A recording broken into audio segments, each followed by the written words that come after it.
जय हिंद फ्रेंड्स, मैं अनिश कुमार आज आप लोगों के बीच कक्षा 10 का भौतिकी लेकर के उपस्थित हुआ हूं। आज भौतिकी में हम लोग पहला पाठ प्रकाश का परावर्तन अर्थात रिफ्लेक्शन ऑफ लाइट पढ़ेंगे।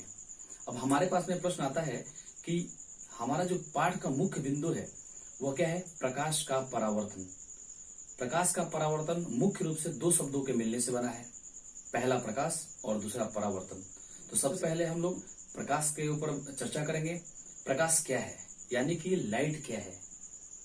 प्रकाश वह माध्यम है, प्रकाश वह माध्यम है जिसकी सहायता से हम किसी भी वस्तु को देखते हैं। नहीं, प्रकाश वो फैक्टर है जिसकी सहायता से हम किसी वस्तु को क्या करते हैं? देखते हैं। जैसे टॉर्च, सूर्य। टॉर्च का जो लाइट है जलाएंगे तो जलता हुआ बल्ब की सहायता से हम भी देख लेते हैं। टॉर्च को जब हम जलाते हैं तो भी हम देख लेते हैं। अब हमारे पास में प्रश्न आता है कि क्या प्रकाश नहीं रहेगा तो क्या हम किसी वस्तु को नहीं देख पाएंगे? तो नहीं रहने पर हम किसी वस्तु को नहीं देख पाते हैं। अब हमारे पास में प्रश्न बनता है कि प्रकाश के द्वारा ही हम किसी वस्तु को देखते हैं। तो हाँ, तो अब ये भी प्रश्न बनता है कि क्या जब अगर प्रकाश निकल रहा है किसी भी प्रकाश स्रोत से, तो क्या हम सीधे जो प्रकाश की किरण हमारे आंखों पर पड़ जाती है जिससे हम किसी वस्तु को देख लेते हैं? तो नहीं। सबसे पहले प्रकाश स्रोत अर्थात सूर्य, जलता हुआ बल्ब, मोमबत्ती इत्यादि से प्रकाश निकलते हैं और वो किसी भी वस्तु पर, यानी कि जिस वस्तु को हमारी आंख देखती है, सबसे पहले उस वस्तु पर टकराती है। उसके बाद में वहां से टकराने के बाद में हम लोग के आंखों के पास में आती है, जिससे हम उस वस्तु को देख पाते हैं। तो अब ये प्रश्न बनता है कि रात के समय में जहां पर लाइट नहीं होती है, क्या हम वहां पर वस्तुओं को भी देख पाते हैं? तो नहीं। क्यों? क्योंकि वहां पर प्रकाश नहीं होता है। इस प्रकाश नहीं होता है, समझ में आया क्या? ठीक है, तो आइए अब हम प्रकाश के स्रोत के बारे में समझे। प्रकाश स्रोत का मतलब क्या होता है जी? तो लाइट सोर्स। तो प्रकाश स्रोत तो दो प्रकार के हो सकते हैं। एक वैसा जिसको मानव ने बनाया और एक ऐसा जिसको प्रकृति ने बनाया। यानी कि पहला जो सोर्स है वो नेचुरल हो सकता है, प्राकृतिक हो सकता है, और दूसरा जो है मानव निर्मित हो सकता है। आइए हम देखते हैं। प्रकाश स्रोत यानी कि लाइट सोर्स। प्रकाश स्रोत जो है मुख्यतः दो प्रकार के होते हैं। पहला प्राकृतिक, इसको लोग नेचुरल कहते हैं, और दूसरा मानव निर्मित।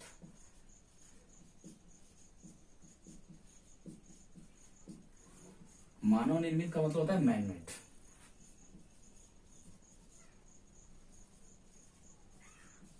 अब हमारे पास में प्रश्न आता है कि आखिर प्राकृतिक स्रोत में क्या क्या है भाई? तो प्राकृतिक स्रोत में सूर्य, तारे, जुगनू एक प्रकार का कीट है जो प्रकृति के द्वारा उसमें ऐसी शक्ति दी गई है जिसके द्वारा वह रात में जो है रोशनी को छोड़ता है। अब आता है इत्यादि हो सकते हैं। उसके बाद मानव निर्मित। तो मानव निर्मित में क्या है? मानव ने जिसको बनाया हो और वो प्रकाश देता हो। तो इसमें क्या होता है? इसमें सबसे पहले तो जलता हुआ बल्ब,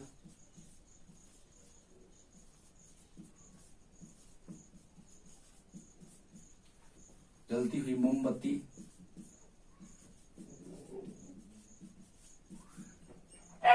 दिया, लालटेन इत्यादि। अब हमारे पास में प्रश्न यह है कि जलती हुई मोमबत्ती, जलता हुआ बल्ब, जलता हुआ लालटेन इत्यादि, ये सभी जो है क्या है? मानव निर्मित है। तो मानव निर्मित में अब एक प्रकाश के स्रोत के रूप में जैसे देखते हैं, जैसे सूर्य जो है, अगर हमारे यहाँ जब सुबह होती है तो सूर्य की किरणें जो है निकल जाती हैं ऐसे इस रूप में। तो सूर्य से यह जो निकलने वाला है यह क्या है? एक किरण कहलाता है। ये क्या है? किरण है। ठीक है।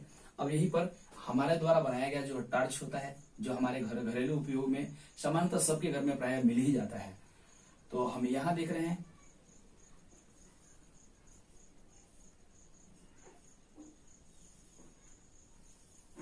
ये एक टॉर्च है जिसका उपयोग हम लोग रात में करते हैं, ठीक है, या किसी भी वस्तु को ढूंढने के लिए अंधेरे स्थानों पर भी करते हैं, ठीक है। और यहाँ से जो प्रकाश निकल रही है, ये लाइट, ये सोर्स है, यही इसी को बोलते हैं हम लोग प्रकाश। तो प्रकाश एक प्रकार की क्या है, किरण है, ठीक है। अब आता है हमारे पास में कि प्राकृतिक स्रोत को और मानव निर्मित स्रोत को तो हम लोगों ने देख लिया। अब आता है कि प्रकाश एक प्रकार की किरण है, तो प्रकाश के जितने भी स्रोत हैं, चाहे वो मानव निर्मित हो, चाहे वो प्राकृतिक स्रोत हो, ठीक है, तो उनमें से जो है इनसे निकलने वाली जो अलग अलग प्रकार की ऊर्जाएं होती हैं, ठीक है, उसको हम लोग प्रकाश ऊर्जा में बदल सकते हैं। जैसे लालटेन, लैंप। तो लालटेन और लैंप में क्या होता है, रासायनिक ऊर्जा होती है। अब उसको जब जलाते हैं तो लालटेन और लैंप में कौन भाई रासायनिक ऊर्जा के रूप में संचित होता है, तो केरोसिन को क्या करते हैं, जब हम जलाते हैं तो वो प्रकाश ऊर्जा में बदल जाता है। जैसे बिजली का बल्ब, टॉर्च, इन सब में क्या होता है, तो विद्युत ऊर्जा होती है। विद्युत ऊर्जा जैसे ही हम बल्ब लगाते हैं तो प्रकाश ऊर्जा में बदल जाता है। तो हम यह कहेंगे ना कि प्रकाश क्या है, एक प्रकार की ऊर्जा है, ठीक। अब हम देख रहे हैं कि प्रकाश स्रोत के आधार पर वस्तुएं जो है मुख्यतः दो प्रकार की होती हैं। पहला प्रदीप्त या दीप्तिमान, इसको हम लोग ल्यूमिनस भी कहते हैं। अब आता है कि प्रदीप्त या दीप्तिमान, और दूसरा जो होता है अप्रदीप्त यानी कि नॉन लुमिनस। अब हमारे पास में प्रश्न है कि प्रदीप्त या दीप्तिमान किसे कहते हैं, तो वैसी वस्तुएं जिनसे प्रकाश उत्सर्जित होती हैं, यानी कि निकलती हैं, जनरेट करती हैं, उसको बोलते हैं क्या, प्रदीप्त या दीप्तिमान। अब इसका एग्जाम्पल क्या है, सूर्य प्रकाश निकालता है अपने खुद का, सूर्य से कहना नहीं पड़ता, सूर्य खुद ही अपना प्रकाश उत्सर्जित करता है ना, तो ये प्रदीप्त है। बिजली का जलता हुआ बल्ब, तो बिजली का जलता हुआ बल्ब हम लोग घरों में देखते हैं, बुझा हुआ नहीं, जलता हुआ बल्ब साहब, ठीक है। अब इसमें हम देखते हैं क्या कि प्रकाश यहाँ से उत्सर्जित हो रही है, ठीक है, तो ये क्या है, दीप्तिमान है। जलती हुई मोमबत्ती, तो जलती हुई मोमबत्ती के रूप में भी हम लोग देखते हैं।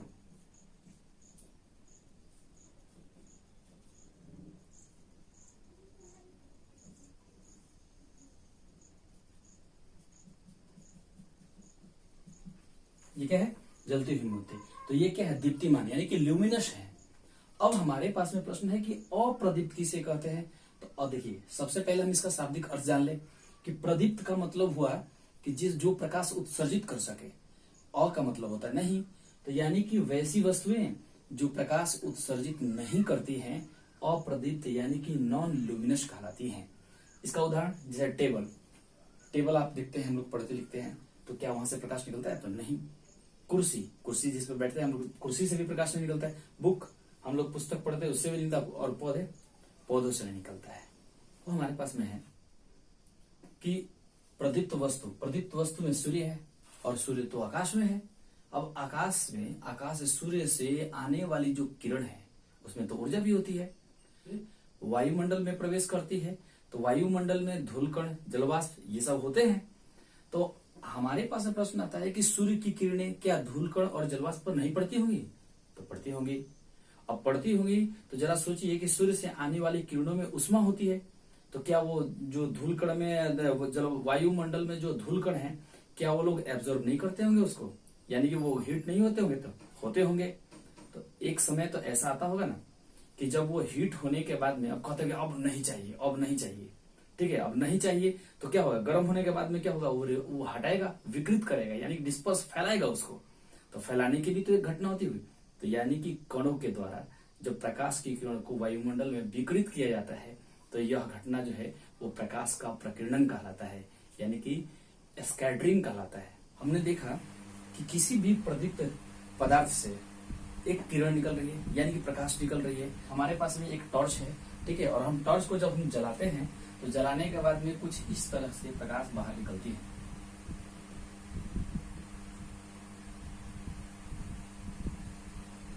जो सीधी रेखा में गमन करती हैं, यानी कि सरल रेखा में गति करती हैं। तो हम देख रहे हैं कि टॉर्च ये सोर्स है, यानी कि स्रोत से जो है क्या हो रही है, इधर की तरफ बढ़ रही है। तो जो निकलने वाली जो प्रकाश है यह किरण कहलाती है, ठीक है, इसमें ऊर्जा भी होती है और यह सीधी रेखा में गमन करती है। तो जिस ओर प्रकाश निकल रही है उधर तीर का चिन्ह दर्शा देते हैं। इस प्रकार से, यानी कि प्रकाश की किरण इस तरीके से निकल रही है। ठीक है, तो इसको हम लोग क्या बोलते हैं, ये रेखा, ये जो है इस प्रकार की जो है हो गई, इसको बोलते हैं किरण। ठीक है, तो अब हमारे पास में प्रश्न आता है कि जब प्रकाश है तो एक किरण, दो किरण, तीन किरण, ऐसे देखिए लगातार सरल रेखा में गमन कर रही है ना। अब हमारे पास में प्रश्न आता है कि किरण तो हो गई, यानी एक किरण अकेली है तो किरण है, लेकिन जब कई किरण एक साथ जब निकलती हैं तब उनको क्या कहेंगे, तो इन्हीं को बोलते हैं किरण पुंज, यानी कि बीम कहते हैं। अब आता है कि सर क्या किरण पुंज जो है वो सिर्फ और सिर्फ जो है सीधी रेखाओं में ही गमन करती हैं? जैसे हम सपोज करते हैं कभी हम टर्च जलाते हैं, तो टर्च जलाते हैं तो जब नजदीक होता है तब तो सीधा है, लेकिन जैसे जैसे दूर उसकी रोशनी जाती है तब वो क्या होता है, पूरा फैलते हुए जाता है। नहीं, यानी कि बिखराव के आधार पर, फैलाव के आधार पर किरण पुंज जो है वो मुख्यतः तीन प्रकार की होती है। पहला अपसारी किरण पुंज, जिसको हम लोग डाइवर्जिंग बीम भी बोलते हैं। दूसरा समांतर किरण पुंज, जिसको हम लोग पैरेलल बीम बोलते हैं। तीसरा अभिसारी किरण पुंज, जिसको हम लोग कन्वर्जिंग बीम बोलते हैं।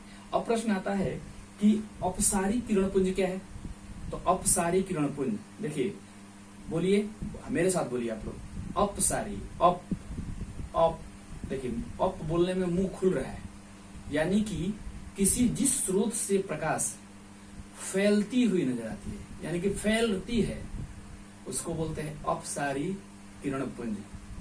समझ में है क्या? आइए देखते हैं हम इसको रेखांकित करके बताते हैं आपको। जैसे मान लेते हैं कोई ये बिंदु स्रोत है, अब यहां से कोई प्रकाश की किरण एक ऐसे जा रही है, फिर यहां से ऐसे जा रही है, फिर यहां से ऐसे जा रही है। हम देख रहे हैं कि बिंदु स्रोत से वो फैलती हुई है, मतलब बढ़ती हुई, फैलती हुई नजर आ रही है ना। तो इस प्रकार के किरण पुंज को हम लोग क्या बोलते हैं, अपसारी किरण पुंज। अप में मुंह खुलता है, तो मुंह खुलता है मतलब वैसे बंडल को लेंगे, वैसे किरण पुंज को लेंगे जो फैलता हो, आगे की तरफ फैल रहा हो, उसका क्षेत्रफल बढ़ रहा हो, इसको बोलते हैं अपसारी किरण पुंज। अब आता है समांतर किरण पुंज। समांतर का मतलब समान प्लस अंतर, यानी कि दो किरणों के बीच का अंतर क्या हो, समान हो, यानी कि वो एक दूसरे से न मिलती है न दूर भागती है, नहीं कुछ, जो सीधा पकड़ी है सरल रेखा में वो जा रही है।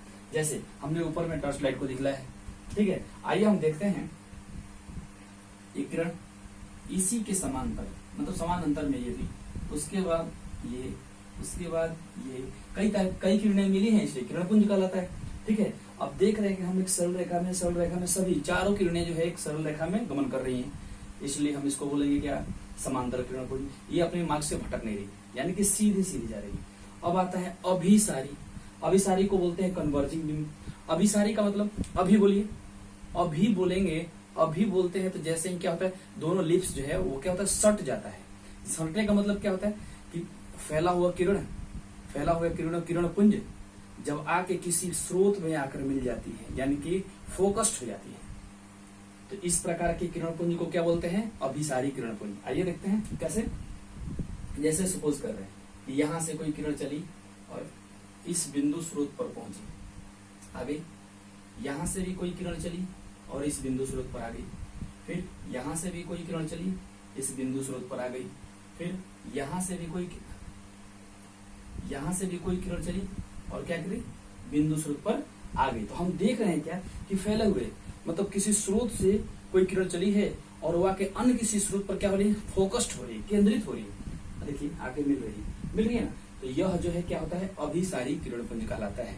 समझ में सबको? आइए फिर से एक बार रिवीजन करते हैं।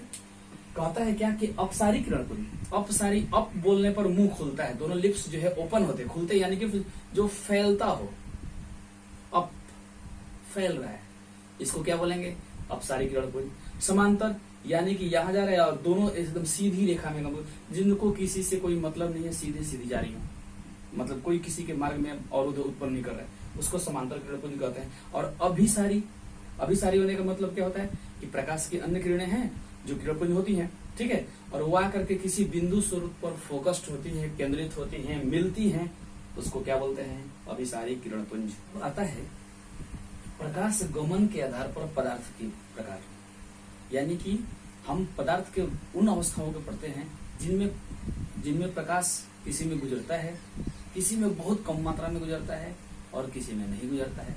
तो प्रकाश गमन होने का मतलब आर पार होने की बात हुई। तो किसमें प्रकाश पार करता है, किस पदार्थ में प्रकाश पार नहीं करता है, और किस पदार्थ में प्रकाश बहुत कम मात्रा में न के बराबर पार करता है। तो हम प्रकाश गमन के आधार पर पदार्थ को 3 भागों में बांटते हैं। पहला पदार्थ जो होता है वो पारदर्शी कहलाता है। इसको हम लोग ट्रांसपेरेंट कहते हैं। ट्रांसपेरेंट यानी कि वैसे पदार्थ पारदर्शी। सबसे पहले इसके बारे में जान लेते हैं। प्रकाश गमन के आधार पर पदार्थ जो है वो 3 प्रकार के होते हैं। पारदर्शी पदार्थ, ट्रांसपेरेंट, पारभासी पदार्थ, ट्रांसलूसेंट, उसके बाद अपारदर्शी पदार्थ यानी कि ओपेक। अब आता है हमारे पास में कि पारदर्शी पदार्थ किसे कहते हैं। पारदर्शी पदार्थ, पारदर्शी, दर्शी मतलब देखने वाला या दिखाई देने वाला। दर्शी वैसे दर्शी का शाब्दिक अर्थ होता है देखने वाला, ठीक है ना। यानी कि और पार का मतलब हो तो उस पार, यानी कि पदार्थ के 2 फलक होते हैं। इस एक तरह अगर सामने हम खड़े हैं और इसके पीछे वाला हिस्सा, यानी कि दोनों फलक के उस पार हम देख सके, उसको बोलते हैं पारदर्शी। तो कहते हैं कि वैसे पदार्थ जिनसे होकर प्रकाश की किरणें गुजर जाती हैं, पूर्ण रूप से गुजर जाती हैं, तो उसको हम लोग क्या बोलते हैं, पारदर्शी पदार्थ कहते हैं।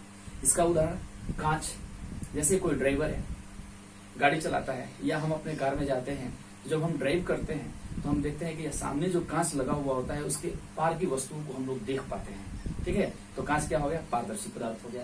पानी में भी हम देख लेते हैं। जब सफेद पानी होता है, जब स्विमिंग पूल में हम लोग जाते हैं तो देखते हैं कि नीचे का फर्श दिखाई दे रहा है, यानी कि स्वच्छ पानी होता है, इसलिए हम उसके, यानी कि पानी कैसा पदार्थ हो गया, तो पारदर्शी पदार्थ हो गया। हवा, हम इस वायुमंडल में जीते हैं, तो हवा क्या है, हम इसमें रखी हुई सभी वस्तुओं को देख पा रहे हैं। आप हमको देखते हैं, हम आपको देखते हैं, तो ठीक है, तो हम एक वायुमंडल में है ना। तो हवा क्या है, एक पारदर्शी पदार्थ है इत्यादि। ऐसे पदार्थ जिनसे होकर प्रकाश की बहुत ही कम मात्रा निकल पाती है उसे पारभासी पदार्थ कहते हैं। जैसे घिसा हुआ कागज, कांच लीजिए और रगड़ दीजिए, तो ये क्या है, घिसा हुआ कागज है। तेल लगा कागज, जैसे सपोज करते हैं कि हम पढ़ाई लिखाई करते हैं और उसमें मम्मी आती है और सर पर तेल रख देती है। तेल लगाने के दौरान क्या होता है, हम पढ़ भी रहे होते हैं, मम्मी तेल भी लगाती है, और वो तेल क्या होता है, तेल का कुछ भाग जो है वो उस कागज पे, पेज पे गिर जाता है, तो वो जो तेल लगा जो कागज बन जाता है वो क्या है, पारभासी पदार्थ है। उसके बाद में आता है बैलून का रबड़, आंख की पलक, चमड़ा, दूध और हल्के बादल, कुहासा इत्यादि। इन सभी को आप लोग ध्यान रखेंगे, इसलिए कि एग्जाम के ऑब्जेक्टिव क्वेश्चन के लिए बहुत ही महत्वपूर्ण है। अब उसके बाद आता है अपारदर्शी पदार्थ। तो अपारदर्शी पदार्थ का मतलब क्या है, अ मतलब नहीं, अपारदर्शी मतलब उस पार दिखाई देने वाला, यानी कि वैसे पदार्थ जिनके आर पार प्रकाश की किरणें बिल्कुल भी नहीं जाती हैं, उन पदार्थों को अपारदर्शी पदार्थ कहते हैं, यानी कि ओपेक, ठीक है। अब आता है कि लकड़ी। अब जरा देखिए, लकड़ी है, दरवाजा गेट बंद कर दिए हैं और गेट के उस पर देख के बताइए तो कौन है, क्या दिखाई देता है, तो नहीं दिखाई देता है, तो अपारदर्शी हो गया। लोहा का गेट भी वही कहानी है। पत्थर, अलकतरा, पेंट, मोटा गत्ता और धातु की प्लेट, ये सभी क्या है, अपारदर्शी। जरा एक बात ध्यान देने वाली बात है, अभी जस्ट हमने एक बताया कि हम लोग पढ़ते हैं, मम्मी आती है, सर पे तेल रखने लगती है, और तेल रखती है तो तेल रखने के दौरान क्या होता है, पेज पर कुछ तेल गिर जाता है और उससे क्या होता है, तेल लगा हुआ कागज बन जाता है। यानी कि हम कहें कि पेज जो होता है, जो मोटा पेज है, वो क्या है, अपारदर्शी पदार्थ है। लेकिन जैसे ही उस पर तेल गिरता है तो वो क्या हो जाता है, पारभासी हो जाता है, यानी कि थोड़ा जो है कुछ किरणें जो है उसके पार होने लगती हैं। तो देखिए, अपारदर्शी पारदर्शी पदार्थ बन जाता है। तो यहाँ पर ध्यान देना होगा हमें कि तेल लगा कागज जहां आए वहां पर पारभासी मारेंगे, और जो जहां पर सिर्फ कागज आए तो वहां पर अपारदर्शी पदार्थ मारेंगे। अब हमारे पास में दूसरा जो मुख्य बिंदु है वह है परावर्तन, यानी कि प्रकाश का परावर्तन। परावर्तन का शाब्दिक अर्थ जाने, परा का मतलब होता है बाहरी और वर्तन का मतलब होता है मुड़ाव।